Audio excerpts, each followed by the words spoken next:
Humankind has become a leading global force, impacting environmental and biological systems of the planet.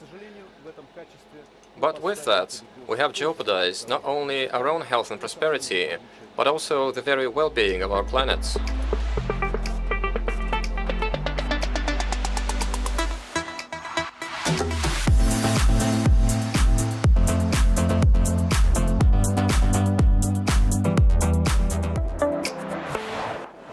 Over the past 50 years, human activity has changed ecosystems faster and on a larger scale than ever before. Over 60% of the world's ecosystems are already irreversibly damaged. In the next session, we will discuss how consumption paradigms can be changed in different cultures and parts of the world. We will discuss the importance of personal choices in contributing to global awareness-raising initiatives about how humans affect the planet. Today we have with us the founder, CEO, and product manager at Interstellar Lab, which designs and builds enclosed habitats and biospheres that produce and recycle food, water, and air in order to support sustainable human lives on any planet. Please welcome Barbara Belvisi. Hi everybody, my name is Barbara Belvisi. I'm the founder and CEO at Interstellar Lab. At Interstellar Lab, we're trying to solve two big problems. On one side, we're looking at the Earth and the problems we are facing right now, and especially regarding climate change. And we look at the systems that are needed for humans to learn how to live in a more sustainable way on our planet. And if you think about it, the system that we need right now on Earth needs a more holistic approach. What we need to do is to integrate carbon-neutral habitat with food production system, water treatment, waste management, all into one only living environment. On the other side, at Interstellar Lab, we're also looking at Mars. We're not going to live on Mars in a very close future, though the first rocket will probably going to be sent to Mars in 5 years from now. But if you think about becoming a multiplanetary species, what you need to live on this planet is to design integrated habitat with food production, water treatment, and waste management.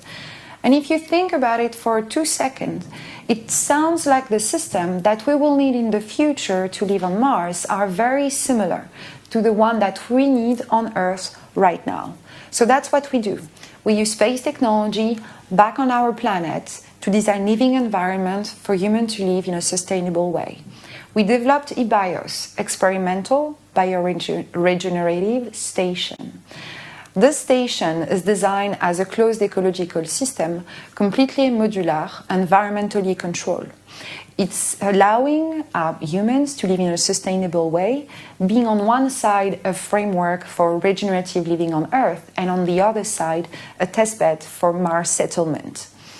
Each station is designed as a combination of different modules. We call them the flowers because they look like flowers. They're composed of 4 different units. You have the habitat section, the aeroponic unit, the greenhouse unit, and the water and waste treatment. They're all completely environmentally controlled, and each dome has its own specific environmental condition, meaning the temperature, the humidity, the atmosphere is completely different in every dome. Why so? Because each dome has its own purpose. On the food production dome, for instance, the aeroponics dome, you want to boost the level of CO2. So we're boosting the level of CO2, we created good environmental condition, meaning good level of humidity and good temperature level, so we can create an environment for the plant to grow more easily. So that's what you can find in the aeroponic system. In the greenhouse system, we do something different. We're letting light enter from the outside world. Something we don't want to do in the aeroponic system because we're controlling all the light that we're providing to the plants through a smart LED lighting system. But on the subtropical greenhouse, we want to let the sun come in. So we've been developing an inflatable membrane that has very good light properties and insulation properties, so we can grow subtropical species inside the greenhouse. The purpose of the greenhouse is a little bit different compared to the aeroponics dome. In the aeroponics, we're really looking to have an intensive food production system so we can provide all the nutritional needs for all the humans living inside the station. In the greenhouse, it's a bit different in the sense that we're trying to fulfill also the psychological needs that humans have when they live in an enclosed environment, meaning providing them with a garden and a place where they can spend some good time and enjoy being close to nature. On the last dome, on the water and waste dome, we integrate the different systems to purify the water, the black water that is coming from the habitat, and the gray water that is coming from the food production system, and turn it into potable water. We also turn the organic waste that is coming from the aeroponics dome and the greenhouse domes into nutrient solution so we can feed the plants, feed it back to the plants. So as you can understand, it's a very close system where we're trying to reuse and regenerate everything. To be able to design such a system, preliminary to build the hardware, we needed to develop a smart software and kind of an artificial intelligence to help us understand what's going to happen inside the station. As I said, the station is completely closed, so it means you have no air coming from the outside world, a little bit like if you were living on Mars, except the station is going to be built on Earth. And so to understand what's going to happen, you need to modelize and you need to simulate. So we've been developing the eBios simulator, which is a machine learning software combined with a little bit of a genetic algorithm that is helping us selecting the different plants that we want to put inside our food production system and then simulate the behavior of all those plants over time. Meaning we select the crops, we know we provide the nutritional requirements, and then we can look at the level of CO2, O2, temperature, light, humidity that will be required. Though, then we can use this information and this data to plug in with the real-time data that we're getting from the sensors inside the station. So our prediction model then can adapt and adjust based on the data we receive from the station. It's something that is very critical and very important when it comes to managing closed-loop environments. If you think about the International Space Station, one of the main problems they have right now is that they need a lot of people at mission control to make the International Space Station working. And if you ask most of the astronauts, they're spending most of their time in the station fixing and repairing the water and the air system, because it was not designed with a smart software to manage the entire system. So that's why it's key for us to develop this system so we can automate and manage and understand and improve the system without having the need of putting a lot of humans to control everything. What it means to live inside eBios. So eBios, the plan is to build, around 10 stations in the 10 coming years. The station will be dedicated to 3 main purposes. The first one is obviously for astronaut training, because there's going to be the first and only closed-loop environment and closed-loop station on this planet. The second one is a destination for scientists, because we will be conducting, we already are, and we will be in the future conducting even more scientific research in a lot of different fields, from biology, from food production, from water treatment, waste management, and there is a lot of discovery to be done, and we want to leverage the data that we will be able to get from the station. And last but not least, the station will be open to the general public half of the time during a year. It's very important for us to have families, kids, adults, young and less younger adults, coming and experiencing what it means to live in a regenerative way. We want to provide hope for a future where humans can live in harmony with nature and using technology. Technology is not our enemy in building a better world. It's going to help us, and we want to show you how. So what's the plan? In the 10 coming years, I said 10 stations on Earth before we go to Mars. So probably the first 2 stations going to be built, one in California and the second one next to Paris. Another one will probably be built in Florida. We're also looking at Saudi Arabia. We're very close there with a lot of very important groups. We are digging into Japan for probably 2023. And we're probably going to put another station in a more cold environment, because as you can see right now on the map, it's basically mostly desert zone or European temperate climate zone. What you can see right now is a render of one of our modules, one of our flower in a temperate zone environment. And I'm very proud today to have this opportunity to speak at this conference, also to introduce you to our latest hardware and the next dome that you'll be able to visit and to experience in 2 months from now, which is called Baby Dome. So Baby Dome is a small-scale food production system. So I shown you before the greenhouse and the aeroponics dome. Baby Dome is combining the two of them into one and only system. It's a way for us to test our aeroponic approach and to test our greenhouse approach. So it's a completely sealed biodome where we have integrated water treatment system directly inside the dome, where we catch water from humidity back in the air to re-put that into the system.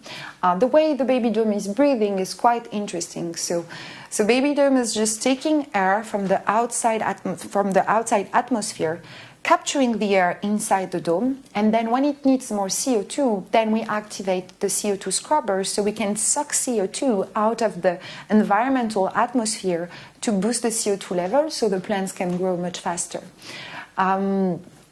So that's Baby Dome. It's designed, so as you can see right now, it's designed with a composite base, a composite shell that is protective when we can put inside the different systems that are needed to maintain the equilibrium and the environmentally controlled condition inside the dome. Of course, the water system, the air system, and the nutrient solution system. On top of it, you have a very easy access to the floor. Then on top of the floor, you have the different containers where we're gonna put the greenhouse system. For the greenhouse system, we are using a hydrogel and inorganic soil. And then on top of the base, we put the A-frame, the aeroponic F-frame, which is designed, as a high-pressure water system, so we can spray a little bit of water. I mean, exactly the water that is needed for plant to grow. Then we have a smart LED system to provide enough light to all the plants inside the dome. And the dome is completely closed thanks to our inflatable membrane. So it's a patented ETFE, combination of ETFE and aerogel membrane that is really allowing us to have a very low gas permeability, but at the same time to keep the environmental condition that we want inside the dome. So it's very interesting when you think about the fact that by asking ourselves the question on how we're going to build a greenhouse to live on Mars, we actually came up with the design of a food production system that is very sustainable on Earth.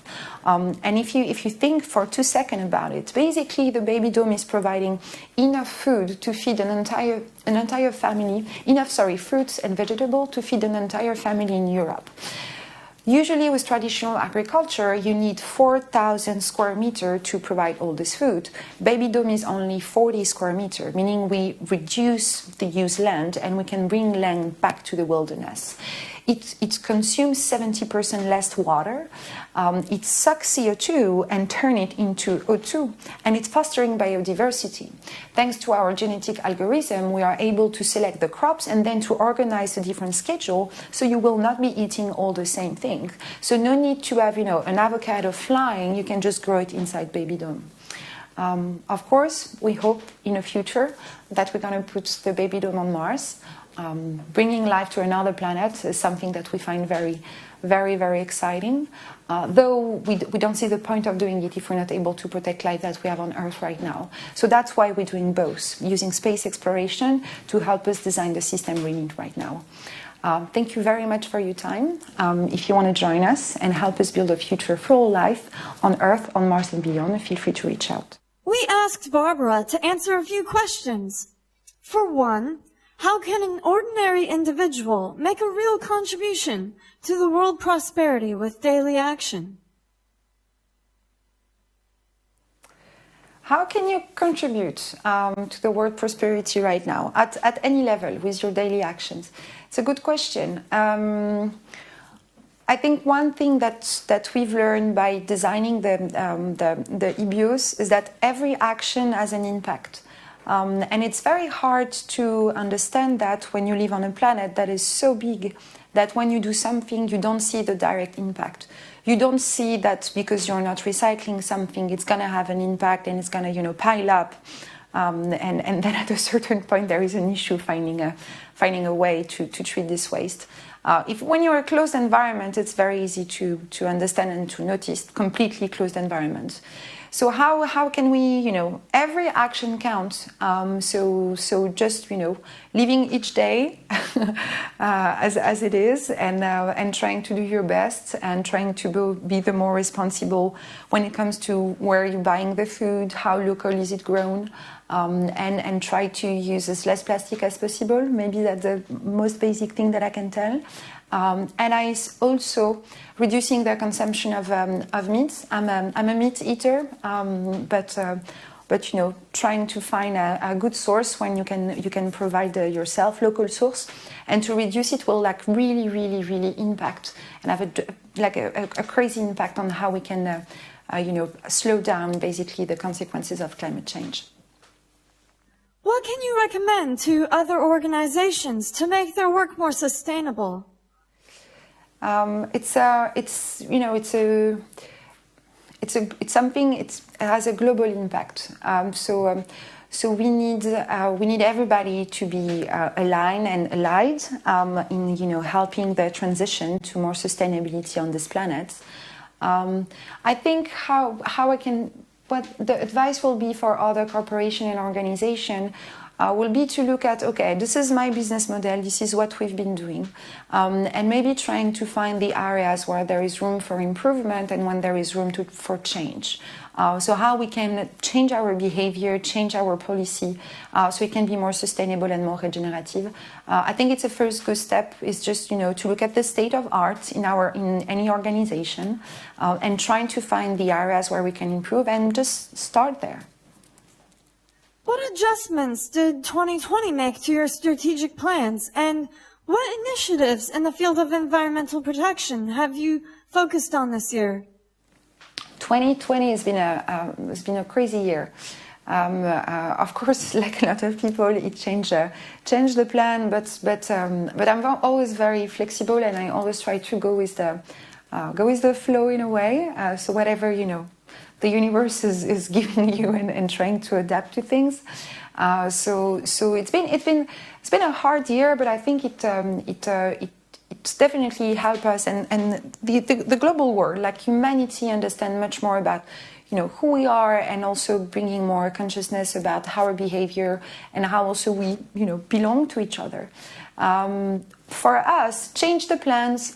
Yes, indeed, a little bit when it comes to the timing of construction, a bit of delay because more lead time to get access to the material, more difficult to travel. We need to go to different location and to visit the location before building the domes. In terms of the initiative that we had regarding the environmental protection, I mean, it's at the core of what we're doing. So 2020 not really change the way we were approaching environmental solution and implementing them. I think it made us more conscious about the work that we're doing and how the system that we are developing can actually, help the transition and have much more impact that we were estimated at the beginning.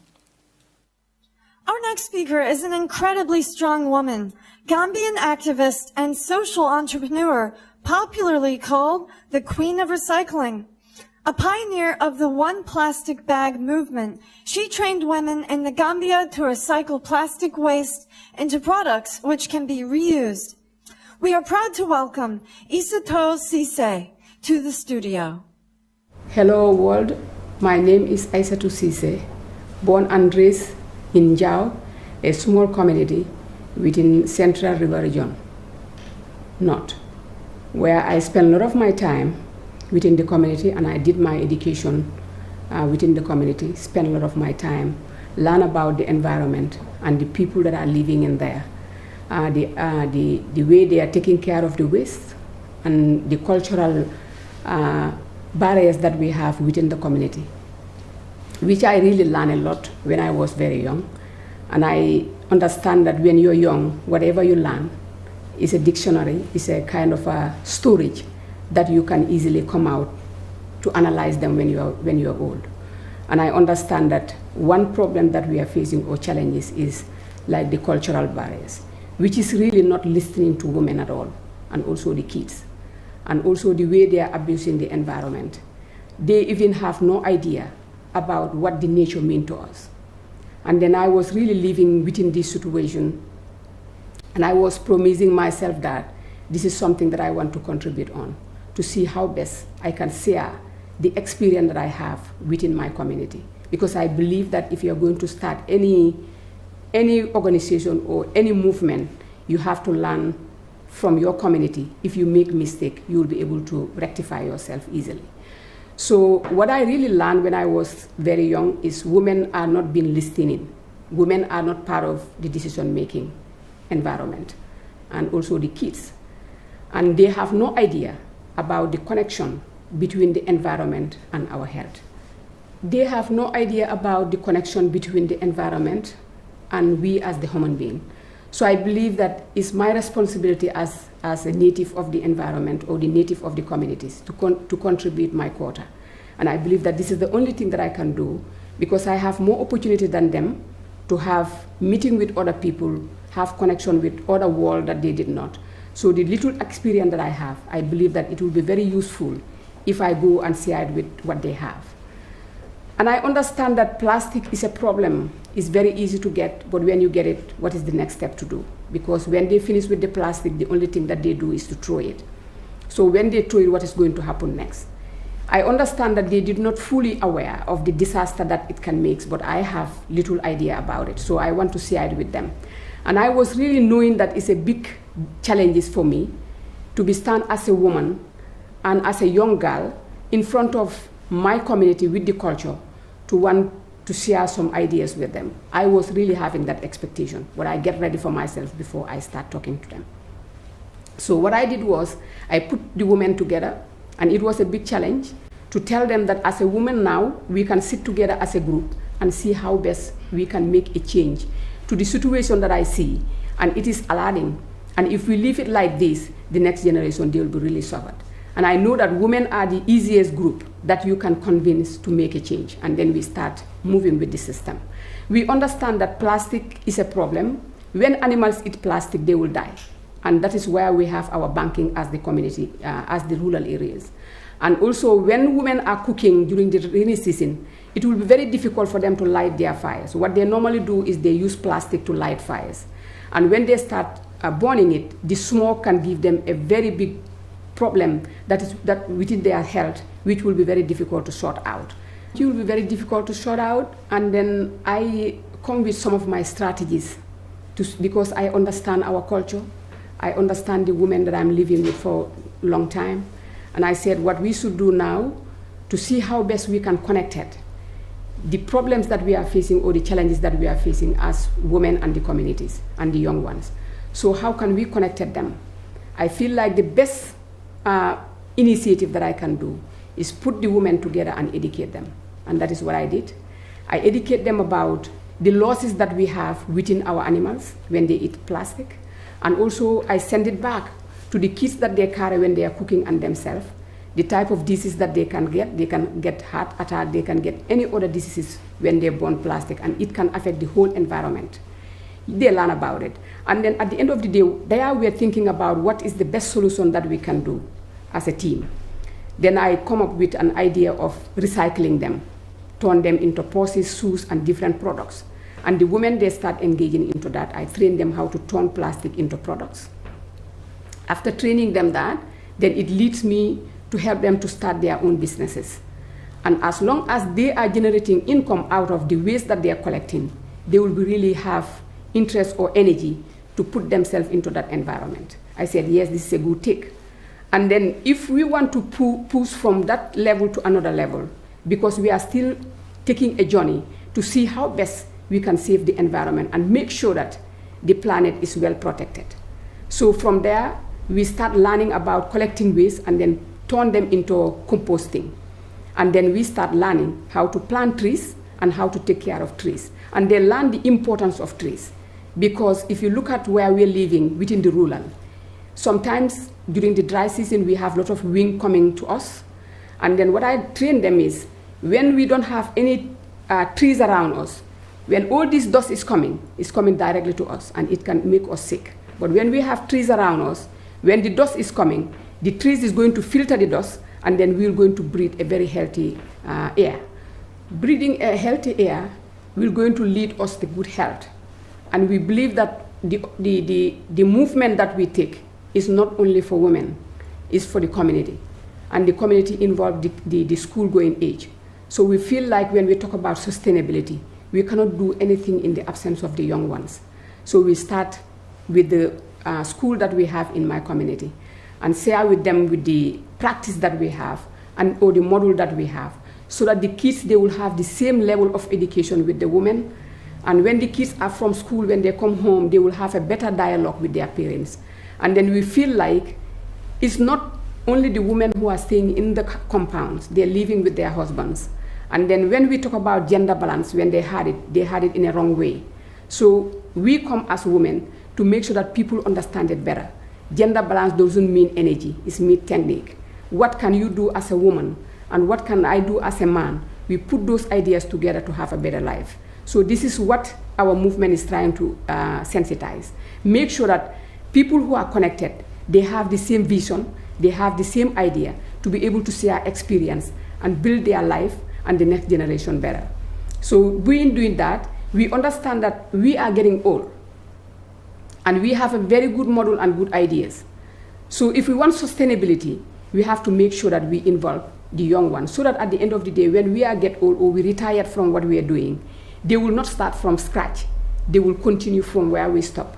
That will going to lead them for sustainability. So this is what we have as a model that we have within the community that I am living. And the reason why I was sticking into that community, because I want to make sure that if I made mistake, that mistake will be very easy to rectify before I expand my idea to the other communities. Because I believe that I'm a Gambian, I'm an African, and all the idea that I have, I really believe that it will be very, very good and very useful if I share it with the world. And then if I'm going to share it with the world, I have to start from my community, from my country, out of my country.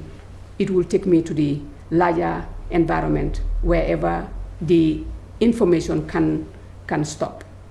Where our message can stop means we want to make sure that the message that we have and the model that we have is rich as long as the people who really need the services or to really need the information.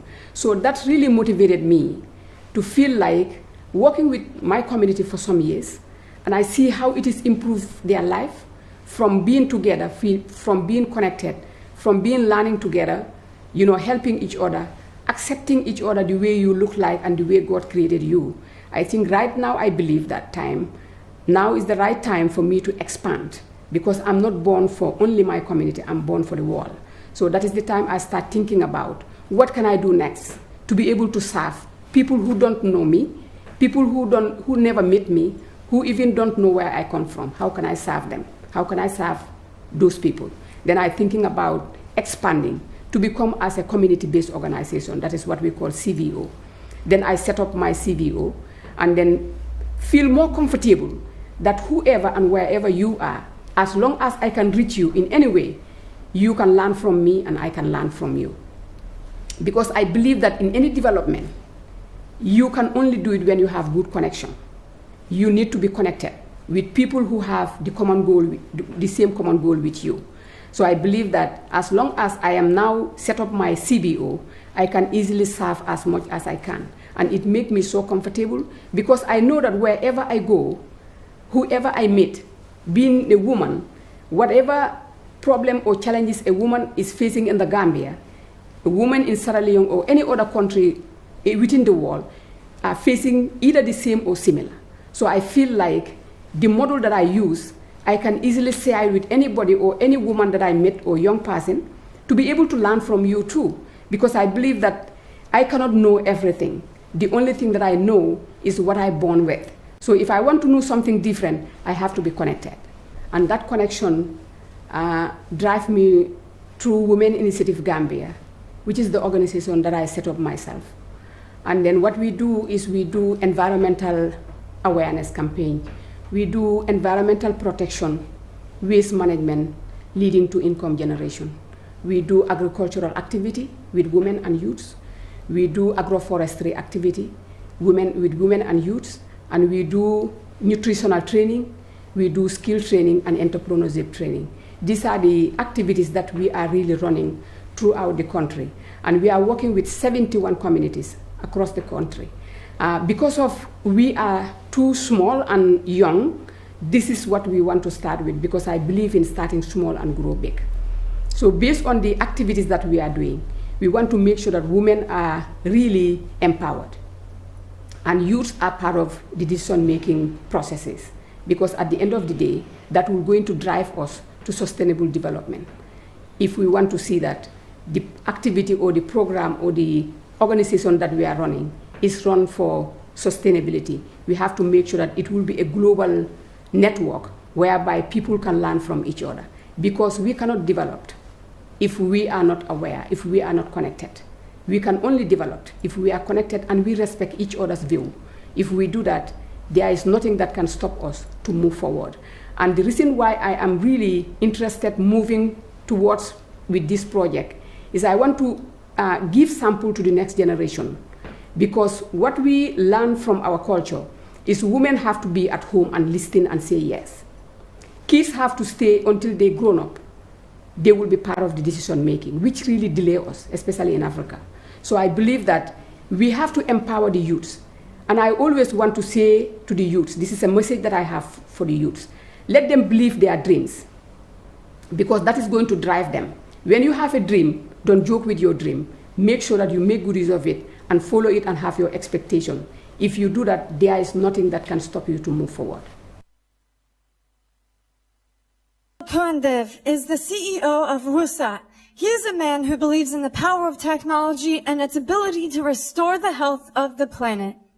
As additive manufacturing continues to grow, we are seeing new, innovative, and sustainable ways to move towards a circular, healthy economy which will preserve our resources, money, and our planet. Please welcome Mikhail Turundaev. Thank you for the opportunity to speak to this distinguished audience. Rosatom is the only company in the world to offer integrated clean energy solutions across the nuclear supply chain and beyond, including design, construction and operation of nuclear power stations, uranium mining, conversion and enrichment supply of nuclear fuel, decommissioning, spent fuel storage and transportation, and safe nuclear waste disposal. With 75 years continuous experience, the company is the world leader in high-performance solutions for all kinds of nuclear power plants. It's also working in the segments of wind generation, nuclear medicine, energy storage, and other. Globally, the company has the second biggest uranium reserves, has more than a third of the world's enrichment market, and is the world's biggest builder of the latest generation nuclear power stations. Rosatom concludes long-term contracts for the supply of nuclear fuel throughout the nuclear power plant life cycle.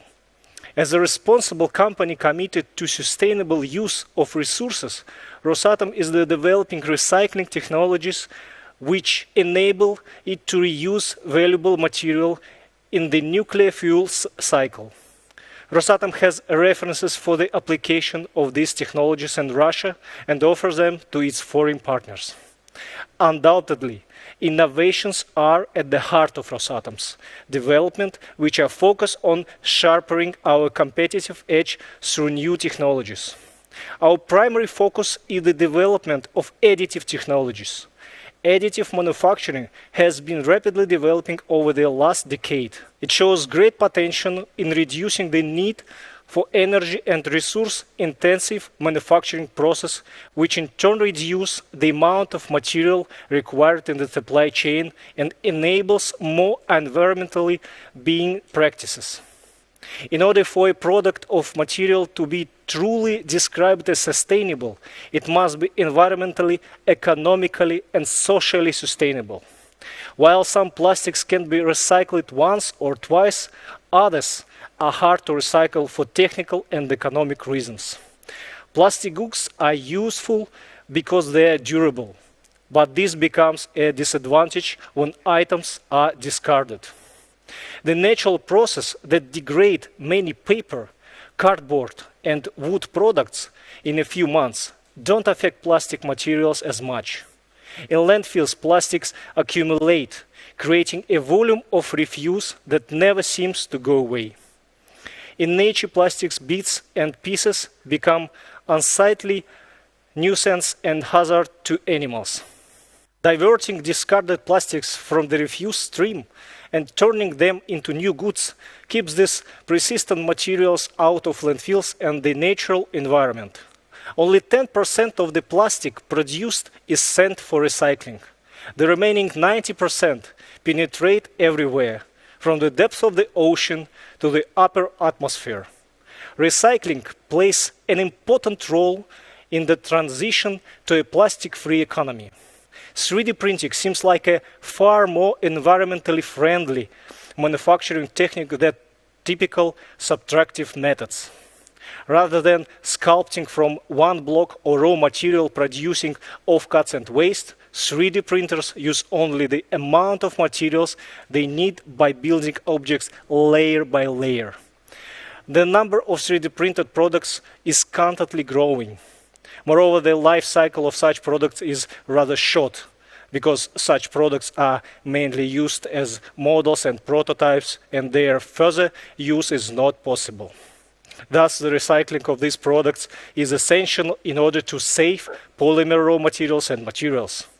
In recent years, the rise of plant-based alternatives to traditional plastic has been significant. Polylactic acid is a popular material for eco-friendly disposable such as straws, cutlery, and coffee lids, and it's now a popular option for 3D printers. With plastic pollution so heavily in the spotlight, many startups have jumped at the opportunity to create a more circular economy within the realms of 3D printing. They are capable of turning plastic waste such as old yogurt pots, laser printer cartridges, and even ski boots into recycled filaments for use in printers. In the current climate, however, virgin plastics are generally still cheaper to produce than those from recycled plastic waste. More investment into recycled printing technologies is needed to make it financially viable alternative for large-scale manufacturers. Whilst critics maintain that we need to turn away from disposable altogether, introducing a circular element to the 3D printing process is surely a good first step towards a more sustainable future. It's a great honor to take part in this conference. Thank you very much that you have interest to this important problem of ecology in the world. Уважаемые зрители, теперь